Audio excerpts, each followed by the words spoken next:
अस्सलाम वालेकुम, आप देख रहे हैं विजन पॉइंट और मैं हूं आपका मेज़बान राहिल मुआविया। नाजरीन, पेशावर हाई कोर्ट ने एक फ़ैसला दिया है जिसमें उन्होंने क्लियर कर दिया है कि किसी भी सूबाई हुकूमत को ये हक़ हासिल नहीं है कि वो पॉलिटिकल एक्टिविटीज़ के लिए, जलसों के लिए, धरनों के लिए वो जो सरकारी और रियासती वसाइल हैं, ख्वाह वो गाड़ियाँ हों, ख्वाह वो मुलाजमीन हों, ख्वाह वो ऑफिसर्स हों, सरकारी और रियासती मशीनरी का किसी भी पॉलिटिकल पार्टी का या किसी भी हुकूमत का पॉलिटिकल इस्तेमाल बिल्कुल मुनासिब नहीं है, गैर आइनी है और गैर कानूनी है। जबकि दूसरी तरफ आज से चंद माह पहले आपको याद होगा कि वज़ीर आला केपी तब्दील किए गए और तब्दीली के बाद ये बहुत सारे दावे थे, वादे थे कि केपी के अंदर अब एक गुड गवर्नेंस का जो है ना वो राज होगा, गुड गवर्नेंस आएगी और केपी में आवाम के लिए, आवाम की फलाह व बहबूद के लिए फलाही और तरक्याती इक़दामात लिए जाएंगे। तो वज़ीर आला केपी इसमें कितने कामयाब हुए हैं और ये जो केपी के अंदर पेशावर हाई कोर्ट का फ़ैसला है, इस पर बात करने के लिए हमारे साथ कमर भट्टी साहब मौजूद हैं, मोहसन बिलाल साहब मौजूद हैं। कमर भट्टी साहब से हम आगाज़ करते हैं। भट्टी साहब, पहले तो इसको इखलाकी लिहाज से बहुत बुरा समझा जाता था। किसी सहाफ़ी का किसी पार्टी पर ये इल्ज़ाम लगा देना कि आप बरसरे इक़्तिदार हैं, तो आप वहाँ के वसाइल को जो है ना वो रियासती वसाइल को, मुलाजमीन को उनका पॉलिटिकल इस्तेमाल कर रहे हैं, बहुत बड़ी बात होती थी और यही एक चार्जशीट होती थी इखलाकी लिहाज से। और अब तो हमने देखा कि धड़ल्ले से रियासती और सरकारी वसाइल का पॉलिटिकल यूज़ हुआ, जलसे, धरने, एहतजाज, लॉन्ग मार्च, इवन के हमने देखा कि केपी के अंदर से एक हुकूमत बाकायदा वफाक पे चढ़ाई के लिए आई। हालांकि ये हुकूमत का काम नहीं होता, सियासी जमात अलग है, हुकूमत अलग है। इस पे आपका क्या कहना है, क्या कहते हैं ये जो पेशावर हाई कोर्ट ने फैसला दिया? देखिए जी, पेशावर हाई कोर्ट का फैसला पहले आता तो अच्छी बात थी, लेकिन चलें ठीक है आ गया। लेकिन मैं ये कहूँगा कि पहले तो मैं थोड़ा सा जिस पस मंज़र में अली मीन गंडापुर साहब बतौर वज़ीर आला इस्लामाबाद चढ़ाई के लिए आए थे और उसमें उनके साथ जो मशीनरी थी, वो मशीनरी में जो चीज़ें थी वो क्रेनें थी, ठीक है ना, वो रास्ते क्लियर करने के हवाले से बहुत सारी मशीनरी थी। और चूँकि रास्ते आगे इस्लामाबाद में एंट्रेंस के लिए बहुत रुकावटें थी, कंटेनर्स खड़े किए गए थे और वो उस तमाम रुकावटों का बुनियादी मकसद सिर्फ ये था कि लोगों को वफाकी दारुल हुकूमत में इस अंदाज में दाखिल ना होने दिया जाए जिसके नतीजे में पूरे वफाकी दारुल हुकूमत में एक हलचल पैदा हो, एक इंतजार की और सारी सूरत हाल पैदा हो। तो दो रियासतों के दरमियान एक टकराव की सूरत हाल पैदा हो गई कि एक तरफ रियासती वफाक पाकिस्तान जो था वो उसको रोकने के लिए तमाम इक़दाम कर रहा था, दूसरी तरफ एक दूसरी रियासत जो उसी की एक सूबाई रियासत है, सूबाई हुकूमत है, वो जो है अपनी पूरी भारी मशीनरी के साथ उन चीज़ों को हटाने के लिए वो आ रही थी। तो वो ज़ाहिर है उस वक्त एक पैनिक फैला, सारी चीज़ें हुई। उस वक्त लोग गए कि ये क्या है, ये क्या मजाक है कि रियासती मशीनरी जो है और तमाम इदारे जो हैं वो इस काम में इस्तेमाल हो रहे हैं। वज़ीर आला केपी जो है वो इसको खुद लीड कर रहे हैं, इसको खुद मॉनिटर कर रहे हैं। तो उस वक्त अगर ये फैसला आता तो यकीनन उसमें रुकावट होती, वो सारी चीज़ें ना होती जो उस वक्त हुई। अब जो है मैं समझता हूँ कि ये एक अच्छा फैसला है और अब वज़ीर आला मौजूदा जो केपी हैं वो भी बड़ी बातें करते हैं, वो भी एक एजेंडा रखते हैं। उनकी तरफ से भी हमें कई मैसेजेस मिलते हैं जिसमें वो ये बात बरमला कहते रहते हैं कि वो दोबारा इस्लामाबाद की तरफ आएंगे। तो अब जब इस्लामाबाद की तरफ आएंगे तो मेरा ख्याल है पेशावर हाई कोर्ट का ये फैसला उनके आगे एक बड़ी बड़ी मज़ामत होगा। वहाँ की जो ब्यूरोक्रेसी है, वहाँ के चीफ सेक्रेटरी हैं, दीगर सेक्रेटरीज हैं, उनके आगे एक आईनी जो है ना जवाब पड़ा होगा, वो फिर चीज़ें नहीं कर सकेंगे।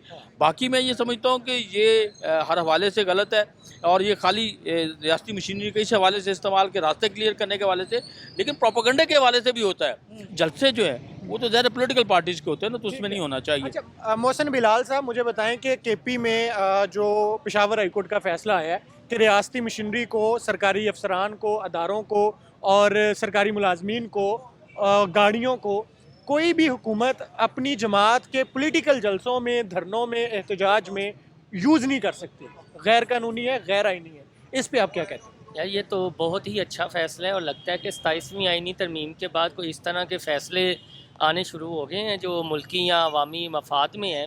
तो माविया भाई, इसमें एक और चीज़ भी होनी चाहिए। ये तो एक तरह की चार्जशीट भी है पॉलिटिकल जमातों पर कि जो हुकूमत में होती है, इसका मतलब है कि वो सरकारी वसाइल का बेदरीक इस्तेमाल करते हैं। देखें, यहाँ पर पार्टी स्ट्रक्चर तो है नहीं है, पार्टी फंडिंग को भी कुछ लोग अपने ज़ाती मफादात के लिए, अपने ज़ाती बैंक बैलेंस बढ़ाने के लिए इस्तेमाल करते हैं। ठीक है। कोई भी पार्टी आप उठाकर देख लें, इसमें फिर हमें खुलकर बात करनी चाहिए, चाहे हमारी पंजाब वाला मामला हो, सिंध वाला हो या KPK वाला मामला हो। सरकारी वसाइल का बेदरेग इस्तेमाल होता है, चाहे उसको आप एडवर्टीज़मेंट की मद पे कह लें, चाहे फिर जो सरकारी अदालतों के मुलाजमीन हैं वो कह लें। देखिए, अगर एक पार्टी अपना जलसा ऑर्गेनाइज़ करती है तो उस पार्टी में वासा हो या फिर LDA हो, अगर KPK वाली साइड की भी बात की जाए, पंजाब की साइड की, तो ये ट्रक नज़र नहीं आने चाहिए वहाँ तो पर। वो हाईकोर्ट ने मना कर दिया ना कि मना कर सरकारी दिया ना है। गाड़ियां नजर आए किसी और सियासी हाँ एक्टिविटी जी, पे। और माज़रत के साथ इससे तो जो हमारी पॉलिटिकल जमातें हैं या जो हुक्मरान हैं, जो किसी भी सूबे में बैठे हुए हैं, ये उन पर एक बहुत बड़ा सवालिया निशान भी उठ गया है और जिम्मेदारी भी आयद हो गई ठीक है है, ठीक कि है। अपने वसाइल से अगर पार्टी किसी ने जलसा करने तो अपने अब पार्टी के अपने फंड से करे ना। शायद इस फैसले को करार दे रहा हूँ। ठीक। भट्टी साहब ने जो सोहेल अफरीदी साहब की बात की है, मैं सुहेल अफरीदी पे आता हूँ, जी, जी। भट्टी साहब से शुरू करते हैं जी, पहले। जी, जी। भट्टी साहब, पहले मुझे ये बताएं कि जो इस वक्त KP के वज़ीर आला हैं सुहेल अफरीदी साहब, उनको जब तब्दील किया गया तो ये नारे हमें सुनने को मिले कि अफरीदी साहब जो है ना वो बहुत जारहाना अंदाज से आएंगे, और कुछ लोग ये भी कहते नज़र आए कि अब गवर्नेंस का निज़ाम बेहतर होगा। और दर हकीकत PTI की अगर अब अंदर की हम सोच को देखें तो वो यही था कि जैसे पता नहीं ये किस तरीके से इमरान खान साहब को रिहा करवा लेंगे। तो उनके जारहाना मिजाज से, रियासत को टक्कर देने वाले बयानात से, स्टैब्लिशमेंट के खिलाफ जो है ना वो तंदो तेज़ तलख जुमलों से, आपको क्या लगता है कि मुमकिन है? और सुहेल अफरीदी साहब, वहाँ का जो एक माहौल है, वहाँ KP के अंदर दहशतगर्दी का जो है ना वो पूरा बसेरा हो चुका है, इस सारे सिनेरियो में अगर वफाक से, स्टैब्लिशमेंट से, रियासत से टक्कर की लड़ाई की बात करते हैं तो ये क्या मुनासिब होगा? देखिए, जारहाना मिजाज उनका हलफ उठाने तक तो था, और जब उन्होंने मुलाकात करने के हवाले से अपनी जारियत दिखाई तो उसका फिर जो उन्हें जवाब मिला, उसके बाद आपने देखा कि ऐसा ऐसा वो ठंडे होते गए। और अब जो KP के हालात की बात आप कर रहे हैं कि वहाँ पे एक जंग की कैफियत है, और रियासत मुसलसल कह रही थी, पहले कह रही थी कि कॉम्बिंग ऑपरेशन होना चाहिए तालिबान के ख़िलाफ़, जो वहाँ पे दहशतगर्द है, जो उनके वहाँ पे आप कह लें स्लीपिंग्स पिल्स मौजूद हैं उनके ख़िलाफ़। और उस कॉम्बिंग ऑपरेशन के लिए ज़ाहिर है कि सबसे मौसर हुकूमत जो होती है वो सूबाई हुकूमत होती है। तो पहले तो लग रहा था कि शायद वो इसके ऊपर रजिस्ट करेंगे, लेकिन अब वो खुद मुख्तलिफ कबाइल में जाके दहशतगर्दी की मजम्मत करते नज़र आते हैं। और वो मुज़ाकरात की बात तो सभी कर रहे हैं, बहुत सारे कर रहे हैं कि मुज़ाकरात होने चाहिए, रास्ता निकलना चाहिए, क्योंकि पाकिस्तान और अफ़गानिस्तान एक दूसरे की शरत भी मिलती है। और पाकिस्तान अफ़गानिस्तान का आप कह लें कि एक अर्सा तक उसकी लड़ाई लड़ता रहा है, उसका मेज़बान रहा है अफ़गानिस्तान के लोगों का। अफ़गानिस्तान के लोग इस वक्त अगर इंटरनेशनली क्रिकेट में बाकी दुनिया में कहीं नाम बना रहे तो वो पाकिस्तान की वजह से बना रहे हैं। तो वो रास्ता निकालने की बात तो सभी करते हैं। तो मेरा ख्याल है अब आहिस्ता आहिस्ता सुहेल अफरीदी साहब को भी अंदाज़ा हो गया, जो पहले वो बात करते थे, मुझे नहीं लगता कि इन फ्यूचर जो है वो कोई इस्लामाबाद की चढ़ाई की तरफ आएंगे या बाकी, और आएंगे तो टकराव का तो, क्योंकि बहुत सारे आइनी माहिरीन ने बता दिया है कि अगर ये इस तरह का कोई टकराव की जरूरत होगी तो फिर रियासत के पास गवर्नर राज का और बाकी चीज़ें हैं। और मुझे लग रहा है कि अब PTI की गवर्नमेंट, PTI की पार्टी जो है उसको भी रिलाया हो गया है कि ये जो सूबाई हुकूमत है इसको कम से कम अगले इलेक्शन तक अगर हमने बरकरार रखना है और ये हमारी ज़रूरत है, तो वो फिर चूँकि उसको बरकरार रखना चाहते हैं और उसी की बुनियाद के ऊपर उन्होंने अगला इलेक्शन लड़ना है, तो मेरा ख्याल है चीज़ें काफ़ी हद तक स्ट्रीमलाइन होंगी। ठीक है।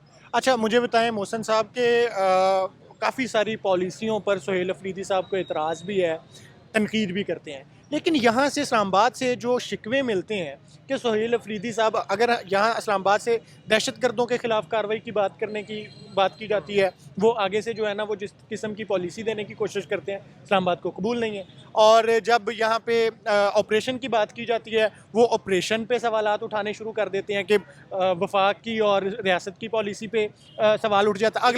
अगला बात, आपको इत्तला होगी, आपको पता भी होगा कि जब कबाइल में ऑपरेशन शुरू हुआ था तो वहाँ पे बहुत बड़ी मिकदार में पोसत जो है वो उसकी काश्त हुई थी, उसको हमारे सिक्योरिटी इदारों ने तबाह किया उस फसल को। इस पे तो सुहेल अफरीदी साहब बिल्कुल खामोश रहे हैं, क्यों?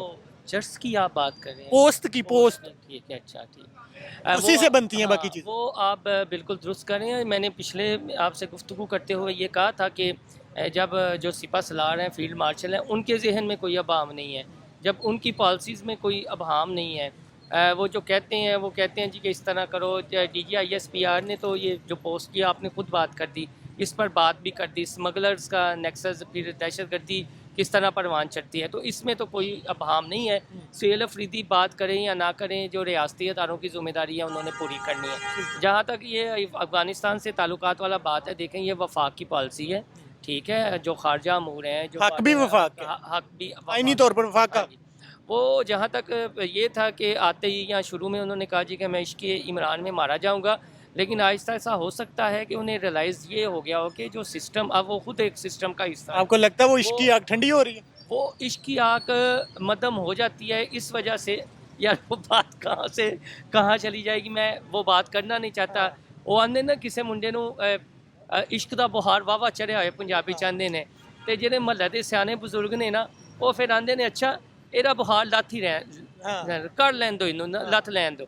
और कई फिर आपको पता है कि बातें करते हैं कि यार वो घर की पसंद की शादी, माँ प्यो की पसंद की शादी कर लिया करो। लोग इस तरह दिया नसीहतां भी करते हुए, ठीक है, यानी इश्क का अंजाम बुरा ही होता है। बुखार लथना आहिस्ता आहिस्ता शुरू हो जाता है। ये मैं अज़राह तफन्नुन आपसे कह रहा हूँ। वो जो इश्क है वो अब एक सिस्टम, एक सूबे के वज़ीर आला है, वो स्टेट का आर्गन है, KPK जो है वो सूबा है, वफाक का हिस्सा है, आर्गन है, सिस्टम का हिस्सा है। तो बहुत सारी चीज़ों का अदराक आहिस्ता आहिस्ता सुहेल अफरीदी को हो गया होगा। और मुझे भट्टी साहब की बात में ये लॉजिक लगी है, ये आपके थ्रू एक नई बहस भी है और इसे हाईलाइट भी आप कीजिएगा कि अब KPK और ख़ास तौर पर जो KPK के सियासतदान हैं, उन्हें थोड़ा सा रियलाइज़ हो गया कि यार अगर हमने अगले इलेक्शन में जाना है और पार्टी के लिए कोई ऑक्सीजन का माहौल बनाना है, तो फिर हमें अपनी KPK हुकूमत को ये इसका तसलसल बरकरार रखना चाहिए, इसे तोड़ना नहीं चाहिए या उस तरह के इक़दामात नहीं करने चाहिए। चले बात एक दो दफ़ा होती है,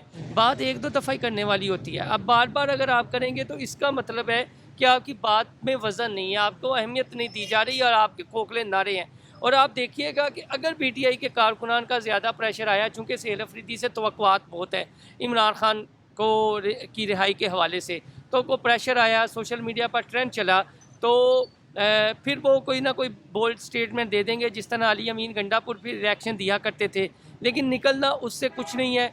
मेरा अपना एक है, इसमें मैं गलत भी हो सकता हूँ, सही भी साबित हो सकता हूँ। ये मेरा बतौर सहाफ़त और सियासत के स्टूडेंट होने के नाते एक एनालिसिस है छोटा सा कि सुहेल अफरीदी अब कुंजी है इमरान खान के बाहर निकलने की, ठीक है, उसकी रिहाई की। ये सुहेल अफरीदी ने फ़ैसला करना है कि इमरान खान को उन्होंने मज़ाहमत के ज़रिए बाहर लाना है या अदालतों के थ्रू और पुरअमन तरीके से कुछ मान के और कुछ ना मान के, ठीक है। जब आप मुज़ाकरात की टेबल पर होते हैं, कुछ अपनी मनवाते हैं, कुछ दूसरों की मनवाते हैं, और कुंजी आप हैं, सियासी लोगों से रब्ता होना चाहिए। जहाँ तक मसाइल हैं, उन मसाइल का अदराक अब सुहेल अफरीदी को भी हो गया होगा। तो अब इन्होंने ये फ़ैसला करना है, अगर सड़क पर जाएंगे तो सड़क पर लिटर परेड है, सड़क पर मज़ीद पाबंदियाँ हैं और उससे हासिल वसूल कुछ नहीं होना, उससे मज़ीद मुश्किलात में इजाफ़ा होना है। आपने पार्लियामेंटी जद्दोजहद करनी है और 27वीं आईनी तरमीम के बाद आपको रास्ता दिखा दिया गया है कि यही वाहद रास्ता है। बात यही है जी, जब PTI का सबसे बड़ा एजेंडा हमें पिछले 2 सालों में यही नज़र आया है कि हमने बानी PTI इमरान खान साहब को जेल से बाहर निकालना है, तो उसके लिए हमें पहले जो है ना उसकी क़यादत करते अली अमीन गंडापुर साहब नज़र आए, लेकिन अपनी ही पार्टी ने, इमरान खान साहब ने खुद और इमरान खान साहब की बहन ने उन पर अदम एतमाद किया, उनको कहा पीछे जाएं, आपके बस की बात नहीं है। इमरान खान साहब के जो खुद को निकालने के हवाले से जो एक तहरीक थी, उसकी क़यादत अली अमीन गंडापुर साहब कर रहे थे, लेकिन गंडापुर साहब पर अदम एतमाद के बाद सुहेल अफरीदी को इसलिए चुना गया कि ये जारहाना मिजाज अपनाएंगे, ये जारहाना सियासत करेंगे। लेकिन अगर सुहेल अफरीदी साहब इसकी बजाय वही गंडापुर वाले फार्मूले पे आते हैं, तो इसका मतलब ये हुआ कि फिर वो फार्मूला फेल हो चुका है। इजाज़त दीजिए, अल्लाह हाफ़िज़।